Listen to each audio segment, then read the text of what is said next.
C'est un très grand plaisir, mesdames, messieurs, chers professeurs, chers étudiantes et étudiants, de vous accueillir ce soir dans ce jardin de Sciences Po de la rue Saint-Guillaume. Nous sommes réunis pour un anniversaire, celui des 10 ans de l'école de journalisme de Sciences Po. Cette école, Frédéric l'a rappelé, elle est née la même année que Facebook. Elle est née un an avant YouTube, elle est née un an et demi avant Twitter.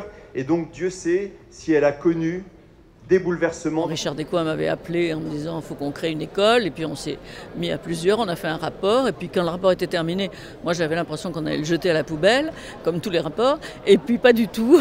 Richard Descoings m'a dit on le fait, ça commence dans 3 mois. Voilà.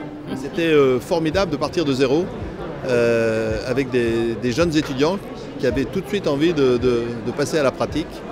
Et disons que pour un professeur, c'est assez magnifique de voir une idée lancée en l'air comme ça et réalisée après avec les étudiants comme avec une véritable équipe de rédaction. Là, je termine un apprentissage au Figaro et au Figaro.fr et j'enchaîne avec un CDD. Je suis rentré à France Culture, donc je m'occupe des rencontres de Pétrarque qui sont des rencontres entre intellectuels. J'ai appris à avoir un regard autocritique sur mes articles et à avoir des retours, à les accepter et à progresser. J'ai appris d'abord énormément de techniques parce qu'aujourd'hui, notamment avec les nouvelles technologies, le journalisme c'est essentiellement des techniques.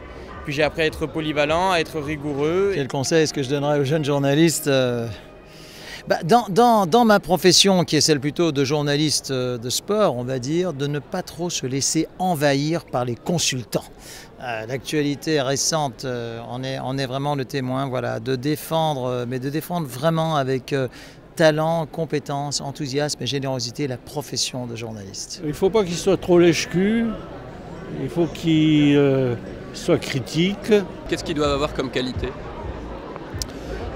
La curiosité, c'est une évidence, et l'amour des gens.